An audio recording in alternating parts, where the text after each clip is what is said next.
January 2nd, and I just coming on here for a little bit, encouraging people to stay the course, encouraging people, if you're dealing with mental health or if you're dealing with addictions out there, these cold months that, you got the holidays out of the way and you have all the presents, and sometimes this time of the year can be that, that daunting, like we don't have much to look forward to. The coldness just kind of sets in. Here in Michigan, we know we have January, February, March, April, a little bit of May to kind of go through still in this winter stuff. It could be snowing all the way up to May. And I'm learning to really embrace the season that we're in here, in the winter season. And I want to talk today a little bit about this category called empathy. Because one of the things that you're going to notice as you're defeating, depression and anxiety and alcoholism and different addictions, and you're starting, in order to do that, you're going to have a reason to want to get healed. And I think a lot of times people, when they start, getting healed, one of the things that holds people back is the thought of empathy. And why would you want to get your heart more healed, heart more open, if that just means you can get hurt more? I mean, isn't that the reason why people drink right now? Isn't that the reason why people use a whole bunch of medications right now? Is because, if you're like me, I'm a pretty big empath. When you start to absorb all these people's emotions around you, the thought of getting more healed and taking on more of that can be daunting. And I want to explain to you, like, the thought process behind this, because I want you to be excited about wanting to open your heart. I want you to get pumped, because if you have this this mindset that it's going to be bad, then of course you're going to self-sabotage this process. So I like it. There's a example. I like the story, or it's actually a scientific study they did where if there's fleas and you put them in a jar, and those jars, those fleas, they'll jump up and down, up and down, up and down. And if you put a lid on that jar, then what happens is those fleas will jump up and down until they hit their head on that lid, and they will learn, ouch, ouch, that hurts. And then you take that lid off now. Do you know those fleas will not jump any higher than that lid is? Same with us. A lot of times we have these lids on our lives. And those lids can come in, and they're system lids. They can come in the form of religion. They can come in the form of politics. They can come in the form of family structure, relationships. They can come in the form of parenting, just beliefs that we have. And depending on how you were raised is depending on how your lid is. And so going through a healing journey and a healing process, a lot of times that scariness could be you're hitting your head on that lid. But once you decide, you make a decision like, hey, you know what? I'm going to read a little bit more. I'm going to embrace this a little bit more. I'm going to dig into this feeling a little bit more. I'm going to find out what dealing with shadow work actually is. I'm going to find out how this trauma works. And you make a decision to go a little past that lid. Once you jump over that, you will never be the same again. You'll never be the same again. And that's the goal with arithmetics, is to help you bust out your lid. The first thing you're going to have to realize when you bust out that lid is, you're going to get excited because you're going to see things that you've never seen before. Once you get past the lid, for example, of religion, you start looking, you're like, man, there's so much more to our Maker. There's so much more. There's so many questions I have now.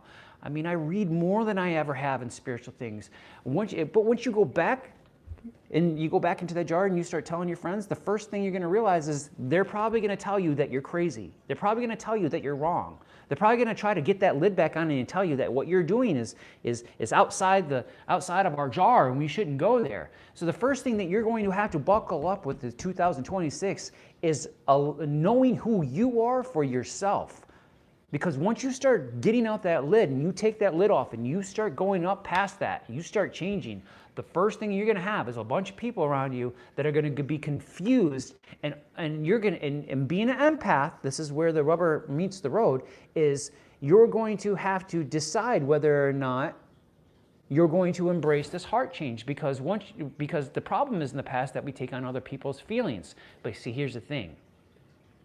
When you start to open up your heart and you start to heal inside here and you get past that lid, you start to love the most important person in your life, who is you. Once you can start to love your heart, once you can start to love your life, once you can get to the place where you're at peace with you, you start to think that your value is rescuing everybody else. And now you understand that being an empath just means that you can feel into other people's life. That's what the actual word means, is feel into other people. You can feel into them, not so you can change them, not so you can fix them, and most of the time, not so you can even give them advice. It's so that you can simply be with them and help your vibration and help your heart connect to theirs. That's it. To be able to build capacity is what I call it. That's all it is.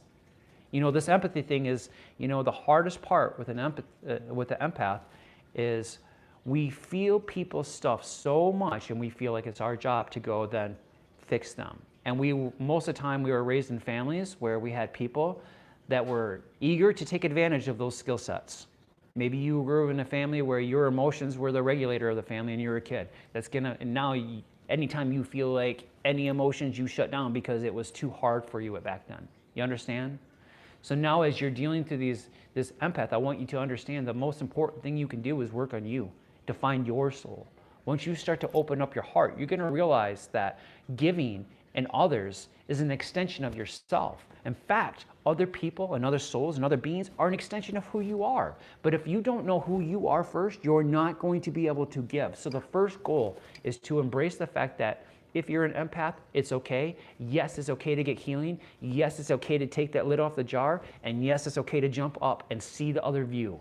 And what you're going to learn is once you go back down, you might get some people that are going to tell you that you're crazy. You might get some people that are going to tell you that you're wrong. You might get some people that are going to give you some reels of how you're wrong with wanting to even go down that path. But I'm going to tell you right now, you're being heroic if you do that. The empath that chooses their heart, the empath that chooses to break free in their heart is the empath that's going to change the world, because you're going to learn to love you.